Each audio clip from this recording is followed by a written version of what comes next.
적대적으로 생각하는 무리가 아닌 이분이 메시아일지도 모른다 라고 생각하면서 피상적이나마 마음을 열고 믿음의 문을 여는 무리들이 상당수 있었다 하는 것을 성경은 기록하고 있는 것입니다. 물론 그들이 믿은 까닭은 표적을 보는 까닭입니다. 그래서 그들이 믿었으나 라고 이 사도 요한이 표현한 이 믿었으나는 아직 온전한 믿음이라고 보기 어렵습니다. 무엇을 시사하고 이제 믿었으나 라는 표현을 쓰는 거예요. 자, 24절에 조금 더 읽어보면 이제 부연 설명을 합니다. 예수는 그의 몸을 그들에게 의탁하지 아니하셨으니 이는 친히 모든 사람을 아시오.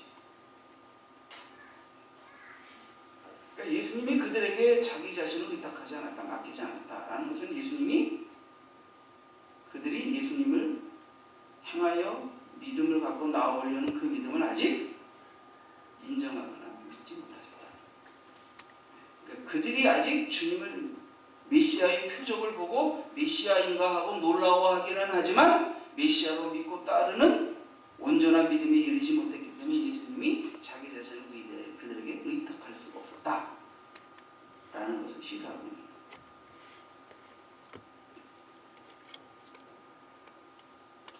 여러분, 그 표적을 본 까닭에 그들이 믿기를 원했지만 그러나 표적을 보고 예수를 쫓는 그 믿음이 그렇게 대단한 신앙, 좋은 신앙이라고 볼 수는 없다. 그것은 예를 들면 요한복음 6장에 오병 여인이 기적을 행하셨을 때 수많은 무리들이 예수를 쫓았어요. 적어도 거기에 그죠? 남자 장정만 5,000명. 그 어마어마한 무리들이 예수님이 행하시는 이적으로 이제 물고기와 보리떡 5개 이제 배부르게 됐는데, 그러나 그 다음날 이적을 행하시지 않았을 때는 어떻게 했습니까? 그들이 다 떠나갔어요. 그들이 그 이적을 맛보고 난 다음에 예수님을 왕으로 세우고 있어요. 근데 예수님은 그들을 물리치고 떠나가셨어요. 그러니까 그들은 표적을 보며 그들을 구주로 믿기보다 우리의 가난과 로마의 억압으로부터 우리를 해방시키고 우리에게 떡을 주실 정치적, 경제적인 메시아로 예수를 대하고 접근하는 거예요. 근데 예수님은 그들에게 자신을 의탁하지 않으셨어요. 그리고 그들을 떠나가셨어요. 그 다음 날은 이적을 행하지 않으니까 그들이 다 떠나갔어요. 그때 예수님이 제자들에게 너희도 가라. 그러니까 베드로가 뭐라 합니까? 주께로 영생의 말씀이 계시오니 우리가 네게로 가보리까. 이 말은 주님의 입에서 나오는 영생의 말씀을 통하여 예수님이 하나님이 보내신 그리스도요 우리 구세주임을 우리가 믿기 때문에 예수님을 쫓는 것이지, 예수님이 행하신 이적 때문에만 예수님을 믿고 쫓는 것은 아닙니다. 이적이 없어도, 더 이상 이런 표적이 없어도 우리는 주님의 입에서 나오는 말씀을, 영생의 말씀을 믿기 때문에 그 말씀을 듣기 원해요. 우리는 이 자리에 머물러 있습니다. 다들 어디 갔느냐? 다들 어디 갔느냐? 표적을 통하여 자기의 이기적인 욕심과 자신들의 삶의 약박한 문제만을 해결받으려고 했지, 그 표적의 주체자이신 주님이 누구인지를 알고 믿고 따르려는 믿음을 갖지 않았던 그들은 결국 다 떠나갔다. 그럼 우리가 신앙생활, 예수를 믿는다 하는 것은 우리가 주님께 나와 기도하고 문제를 해결받을 수 있지만, 여러분 이걸 아셔야 돼요. 주님이 누구인가, 예수 그리스도가 누구인가를 알고 믿는 믿음이어야지. 주님이 혹시 내가 이런 이러저런 문제가 있는데 이걸 기도하면 들어주실까? 들어주시면 믿어볼까? 안 들어주시면 안 믿고? 이건 아니라는 거예요. 이건 부차적인 것이라는 거예요. 우리의 믿음의 근거와 출발이 주님이 누구신가를 알고 믿는 믿음이어야지.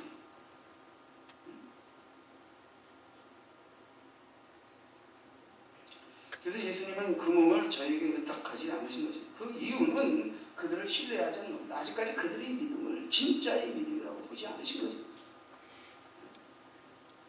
그들은 끊임없이 하나님의 아들로 오신 그리스도이신 예수님의 자격과 권위를 끊임없이 시험하고자 표적을 요구했는데, 주님은 표적을 보고 주님을 따르는 무리를 그들조차도 아직 완전히 믿지 않으신 이유는 그들의 믿음이 진짜 탄생해서 믿음 안에서 자라고 있나를 검증하시고 시험하셔야 했기 때문에 그들과 일정한 거리를 유지하셨어요. 그리고 그들에게 자신을 의탁하지 않으셨어요.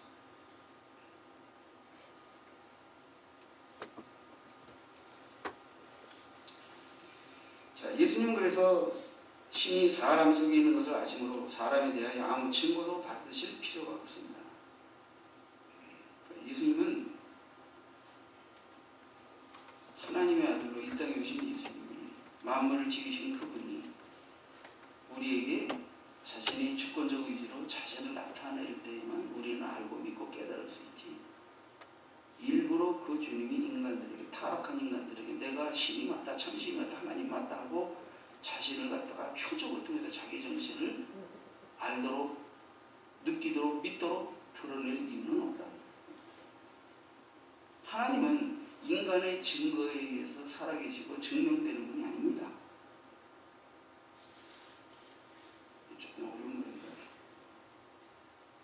하나님은 인간들에 의해서 살아계신 분으로 증명되어야 할 이유가 없는 겁니다.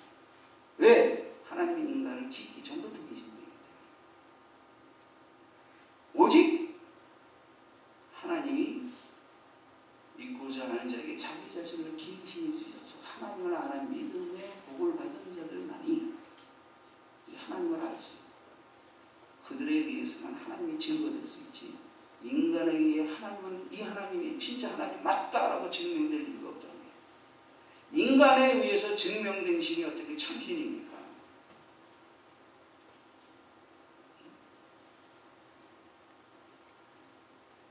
물론 우리가 하나님을 진짜 만나고 믿음의 체험들을 통하여 살아계신 하나님을 만난 간증과 여러 가지를 통하여 하나님이 참으로 하나님 되심을 증거하고 나타내 볼 수는 있지만, 하나님이 믿지 않는 자들에게 자신이 하나님임을 증명받으려고 표적을 통하여 여러 가지로 증명을 받으셔야 할 일은 하나도 없다. 하나도 없다는 거예요.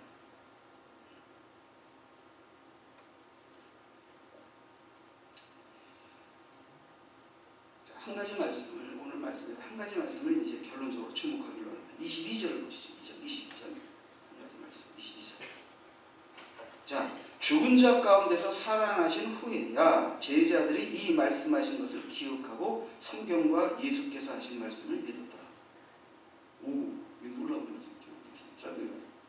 지금 예수님이 이 성전을 헐라 사흘 만에 다시 일으킵니다.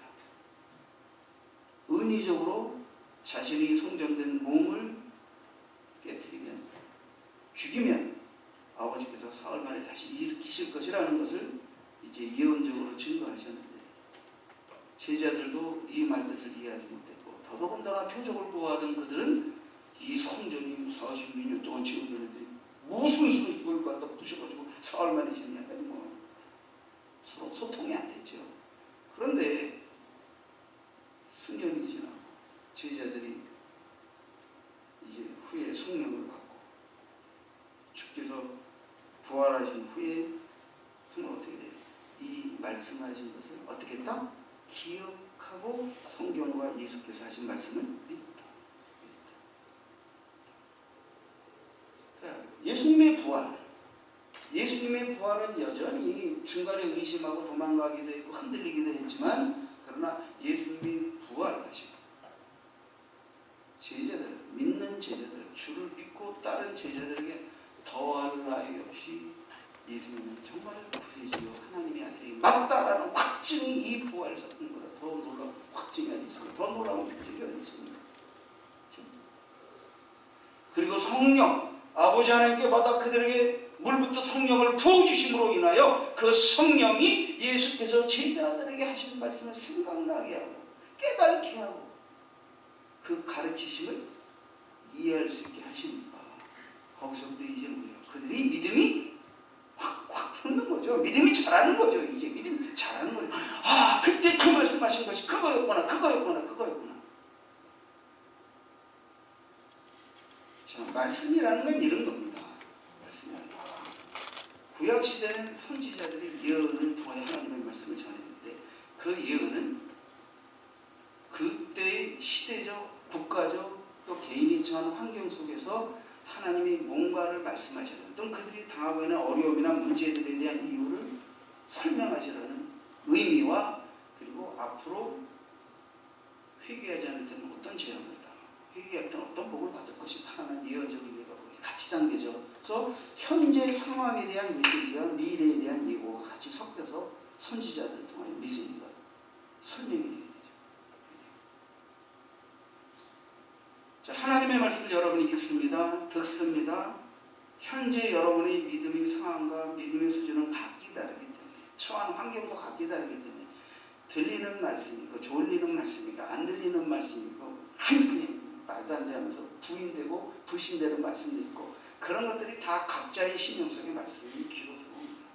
그래서 부인되는 말씀, 화가 나게 하는 말씀은 귀로 빠져나갑니다. 믿는 말씀은 가슴에 들어옵니다. 믿기는 믿는데 뭔 뜻인지 잘 모르겠다. 그래도 여기 들어와 있습니다. 그러다가 1년이 지나고 한 달이 지나고 뭐 10년이 지나고 20년, 그때 하나님께서 어느 때 목사님을 통해서 그 말씀을 주시는, 이게 이 말씀이었구나, 이 말씀이었구나. 수많은 삶의 상황을 거치면서 연달을 받으면서 깎이면서 미처 알지 못했던 말씀이 생각나고 깨달아지고 의미가 확 들어오면서 그 말씀이 지식으로만 머물러 있던 말씀이 내 안에 믿음의 근거가 되는 말씀으로 가슴에서 확 들어오는 겁니다. 들어오는 겁니다. 제자들도 그런 은혜와 경험을 체험한 것입니다. 후회야 믿게 되었다. 후회야 믿게 되었다. 예수님은 지금 당장 제자들이 믿음이 확 들어서 펄펄 날기를 원하셨던 게 아니에요. 현재의 믿음도 점점 더 견고해지기를 원했지만, 적어도 내가 누구입니까?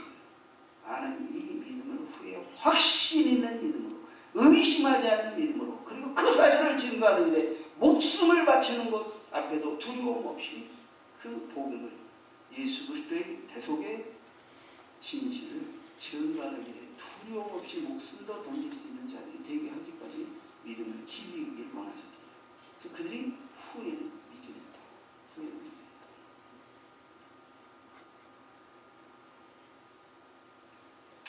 그래서 우리 교회가 여기 있습니다. 작은 교회죠. 옛날에 우리가 소참 이제 성경을 중앙하려고 하는데 어느 집사님 한 분이 지금 후배 나오셨죠. 성전 건축을 하려면 죄집들이 다만 얼마씩 건축 회비를 내서 작곡을 보내야 되지 않을까요? 이러시더라고요. 마음과 정성은 고맙지. 죄송해요. 회비는 남성계비, 여성계비 이런 건 안 내는 거고, 건축 공금은 회비를 내는 게 아니고 각자 믿음이다라고 형편이다. 아직 건축 공금을 왜 내야 될지에 대해 거부감이 있는 사람이 있을 수도 있고, 마음은 있어도 헌금을 낼 형편에 처한 사람이 되지 못할 수도 있고, 형편은 있어도 믿음이 없어서 왜 내야 되는지에 대해 납득하기 어려운 사람이 있을 수 있고, 사람의 믿음과 상황이 수많은 상황이나 다른데, 근데 일률적으로 건축공 얼마씩을 내서 회비를 내서 성전 그렇게 하는 거 아니에요. 이제 모르셔서 그런 거죠. 그래서 그렇게 하는 게 아니고, 그냥 우리가 기도하면서 하나님이 우리에게 그것을 명하시고 우리에게 그것을 하도록 응답과 축복과 이끄심이 있는가를 우리가 경험해가면서 그 일을 도모하면 되겠죠. 또 믿음의 플레이가 하십시다. 그런 이제 그랬죠.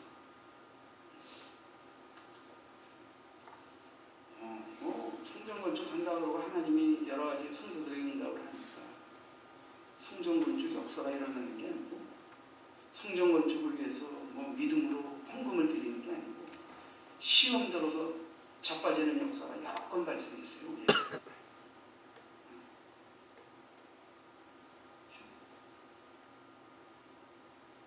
그리고 참 여러 가지 혹독한 비판도 받았어요.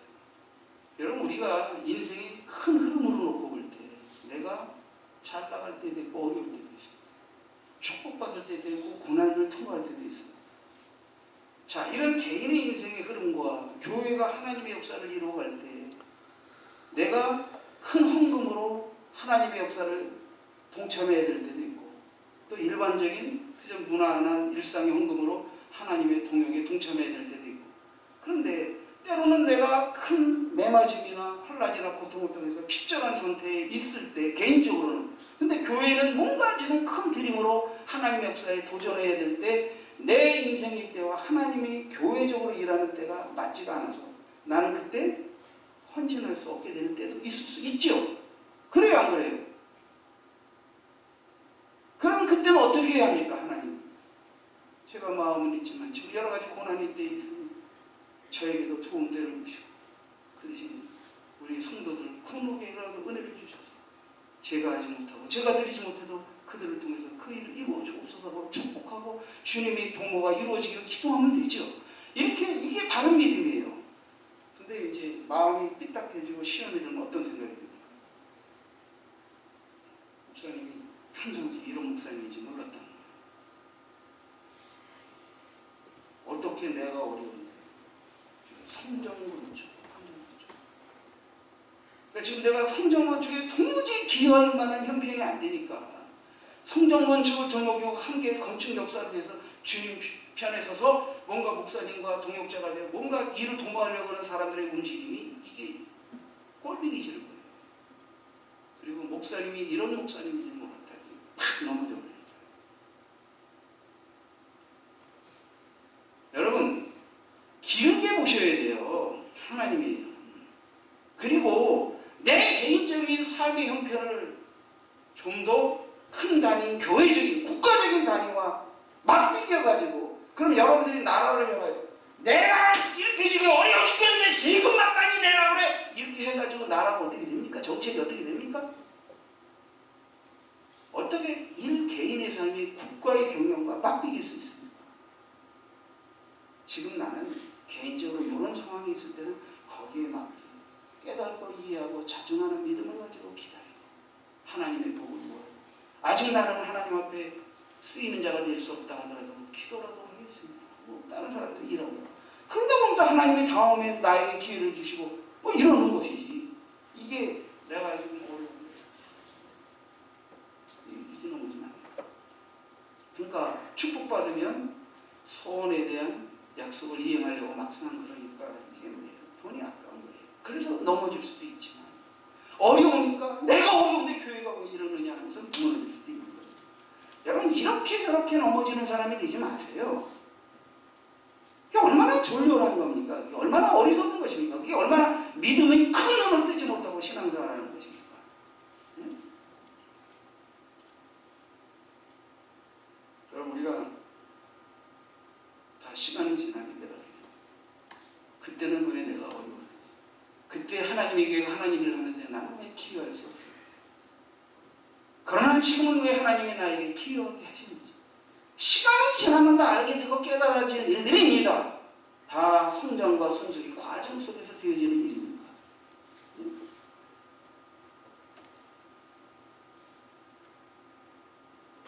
우리 교회가 뭐 성장 건축한다고 개인적으로 무슨 건축 공급을 안 하고 독려하고 작정을 받아보기는 저에게는 한 번도 그런 거 한 적 없습니다. 박자 기도하고 믿음의 분량을 해도 감사하고, 안 하면 오히려 못하는 여러분들이 눈물의 기도를 들으셔서 할 수 있는 자들을 하게 하신 겁니다. 오히려 못하는 분들에게 더 많은 공을 나눠주면 좋지, 그렇게 시험 끼치면서 성전건축의 역사를 진행한 적이 없습니다. 그런데도 시험 드는 일들이 발생하더라고요. 그럼 그거 뭐 어떻게 할까요? 안 믿고 대적하려는 자들을 주님도 어떻게 하시지 못했는데 어떻게 할 거예요?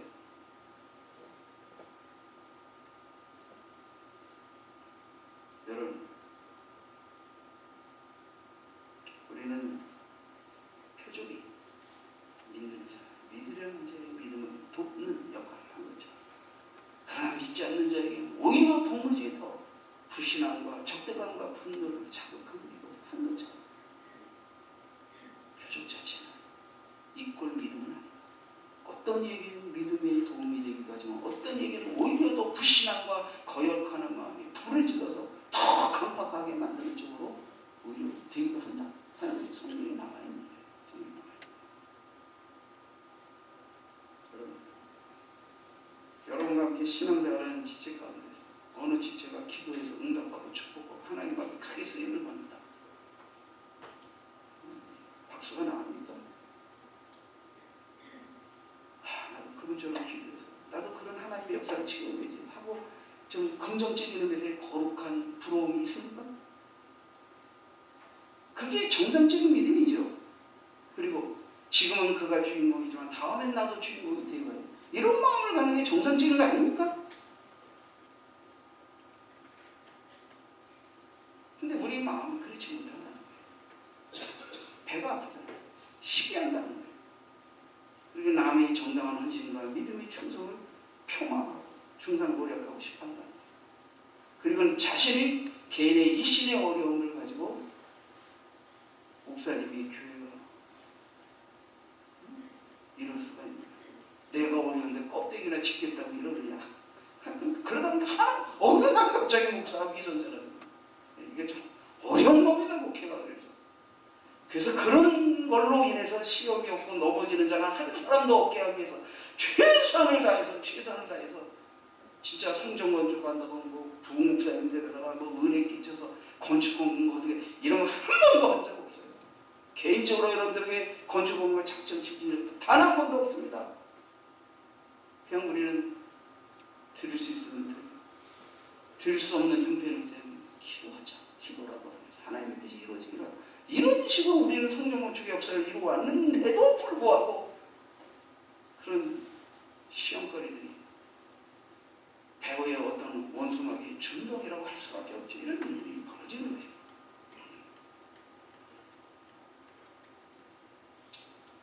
여러분, 예수님 그러셨어요. 성령이 내가 너에게 가르친 말을 기억나게 하고 생각나게 하고 깨닫게 하고 믿게 하실 것이다. 표적이 우리의 믿음을 강화시킬 수는 있지만 자, 회개로 나오고 진짜 표적이 뭡니까?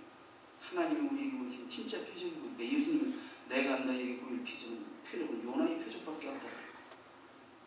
헛되이 표적을 구하는 자들에게 이 성전을 헐라 내가 사흘 만에 일으키리라고 말씀하셨는데 그러면 그것은 뭡니까? 예수님이 이 땅에 성령으로 잉태되어 나신 이 사실 우리에게 보여주신 최고의 표적은 좀 있습니다. 헛되이 표적을 구하는 자들에 의하여 십자가에 돌아가셨지만 그러나 인간의 모든 죄와 허물을 한 몸에 짊어지고 대속의 죽음을 죽으시리라 약속하신 대로 죽으신 그 주님의 십자가를 바라보고 다시 사흘 만에 사망과 죄를 깨뜨리고 일으킴을 받을 것을 말씀하신 그 주님이 아버지 하나님이 일으키심을 따라 부활하신 줄과 아버지께 약속받은 성령을 너희에게 부어줄 것이다 약속하신 대로 성령을 받고 오니 주의 이 땅에 성령으로 잉태되어 오신 인류의 모든 죄 업무를 지고 십자가에 돌아가신 사망 권세를 깨뜨리고 부활하신 약속받은 성령을 우리에게 부어주셔서 그 모든 기록된 말씀과 그 모든 말씀을 깨달아 알고 믿게 하시는 이것이야말로 표적의 표적이요 이것이야말로 우리의 믿음을 위하여 하나님이 주신 은혜가 아니고 무엇인가 하는 걸 알 수 있습니다. 주님이 누구입니까? 하나님의 아들 맞습니까? 당신이 하는 이 일에 대한 자격과 권위를 나타내 보이시오 하면서 표적을 구하는 자들의 표적에 주님은 응하시지 않았어요. 그러나 주님은 표적을 통하여 수많은 자들이 자신이 메시아임을 알고 믿도록 돕기를 또한 원하셨어요. 자, 우리는 헛되이 표적을 구하는 자가 되어서는 표적은 사실 이미 우리에게 와 있어요.